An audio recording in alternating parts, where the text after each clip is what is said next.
good day to brew, baby. What is up, YouTube? It's one Millsy. Back with Hometown Commander, back for another episode of Millsy Brews, the show where I brew my version 1.0 Decklist of the Commander for us on my quest to brew the magic world. We are trucking through OTJ content. I'm having fun. I hope y'all are having fun. And we are not slowing down. Today we're talking about Eriette the Beguiler, a 4-mana 4/4 human warlock with lifelink.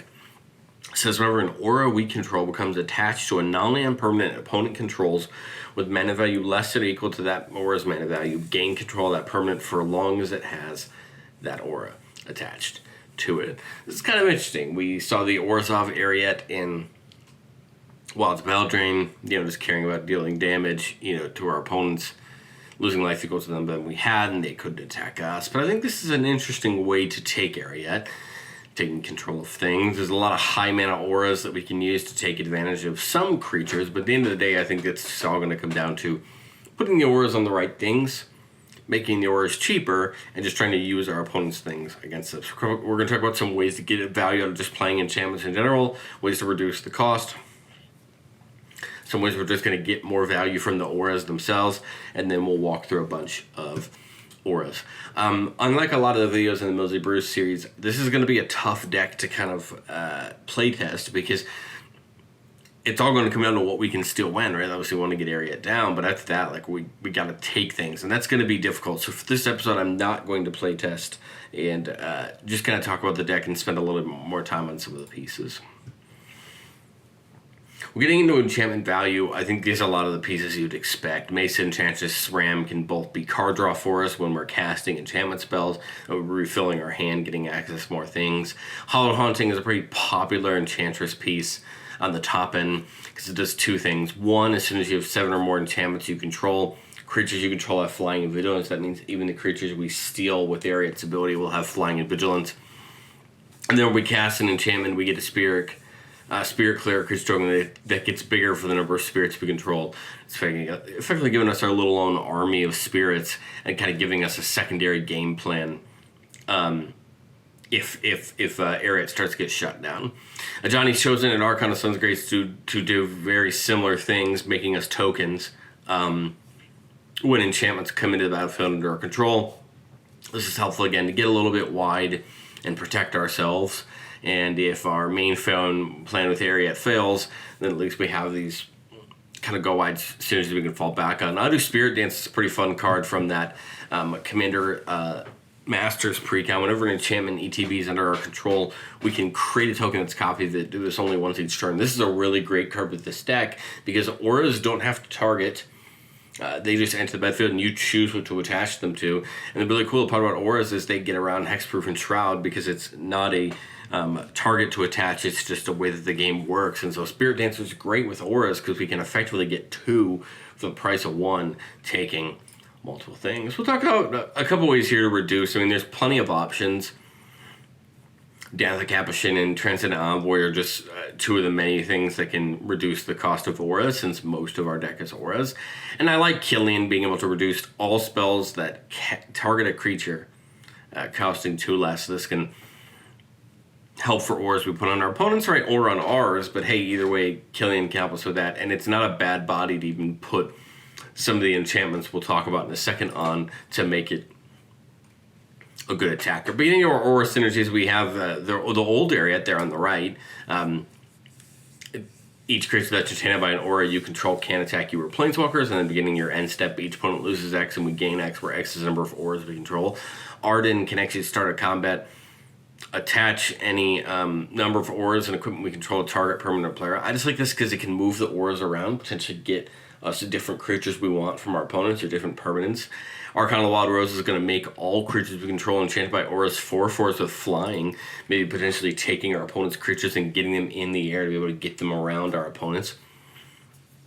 Umber Mystic can give auras attached to permanents we control totem armor. This is a little bit of an combo with Eriette, right? Because as soon as that aura is gone, we lose the creature. But I like this a lot more for, protecting our creatures that are enchanted, because we still want to do that. There's still some auras we care about there. But number 2, it could save particularly combo or things at time. I think there's less benefit or upside to Umbra Mystic when it comes to the creatures we're controlling. But on our end, it can help protect our creatures. Aura Finesse and Aura Graph seem kind of interesting. Finesse, just attach target aura you control target creature, draw.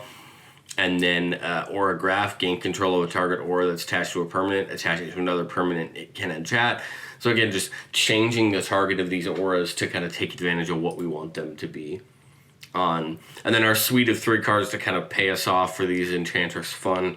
Michiko's on 1 and 2 of the saga, give a buff to a creature for the number of artifacts and enchantments we control, and then on the backside it becomes a star where star is the number of enchantments we control, and then all that glitters and ethereal armor, the kind of classic buffing auras, just make a creature bigger for the number 1s on it. I like this for either Eriette or Killian or some of these creatures we have with flying, because they're just going to get bigger and bigger. For our life linkers, that just means more life, but for the flyers, it just means more of a threat in the air. As far as the auras go, there's a lot of them we can talk about. I just cherry picked my favorite 12 here to talk about, but you're going to notice that we're not just enchanting creatures, right? Zoetic Glyph can enchant an artifact, and the enchanted artifact becomes a 5/4 golem, and then when Zoetic Glyph is put into a graveyard from the battlefield, discover 3. What I like about this is you can take someone's mana rock, you could take someone's enchantment they really need, turn it into creature, use it to your advantage, then when they finally get rid of Zoetic Glyph, we get to discover for it. Prison of the Moon can hit creature, land, or planeswalker, and same thing, we would then take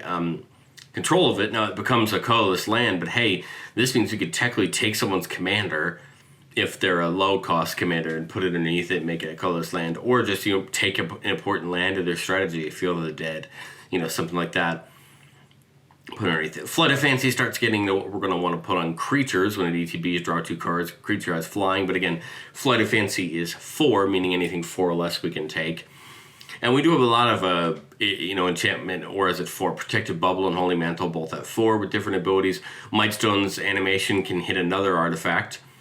And it's at 4, which gets us into more of the 2 and 3 mana rocks if we want to do that and other things.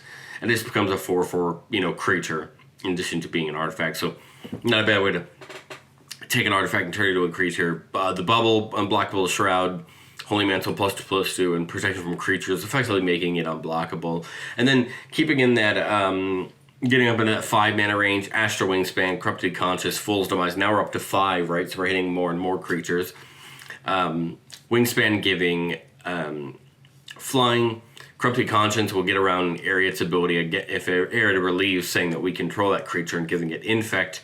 And then Fool's Demise says when the enchanted creature dies, return that creature card to the battlefield under your control, meaning we can technically get something back, right, that was attached to Fool's Demise if they just destroy, wipe the board or something like that. And then we get Fool's Demise back to our hand. And then we have Oxus Umbra at 5. Again, it's another 5 mana armor aura that makes our creature power and toughness 8/8. And whenever it attacks you, we tap target creature with power 8 or less. Celestial Mantle at 6, and is Eldrazi Conscription at 8. Again, just trying to make our way up the mana value ladder, trying to get them as high as we can so we can hit the most things possible, and still have great abilities like that Conscription when we attach it to something and get it here. I think a lot of this deck's going to come down to the skill of knowing what to enchant when and trying to take the right things to really use for our benefit. But I've said it before and again in this show, and I'll say it again. No deck is perfect. This is my version 1.0 deck list for this commander, which is down in the description below. And I think there's a lot of cards I really wanted to add, but these are the 3 that were just sitting on side of that 100 that I kept wanting to bring back in. I just couldn't find spots for. Starfield Mystic is another one of these ones where things cost 1 less, and that's effective when you're looking at 3 or 4 or 5 mana auras, making them as cheap as possible. Asinine Antics is a card that may look very odd at first, but when you realize that you're making a roll token, which is 0 mana value, and attaching it to a creature, this basically means with Asinine Antics, we could take control of every token our opponents control that's a creature, and just get them since their mana value is 0. And the Extravagant Replication could be a card on the top end, basically choosing a aura we control, making another copy of it every turn, and maybe taking other things from our opponent. So the goal there would be set a really good one up, continuing to make copies of it.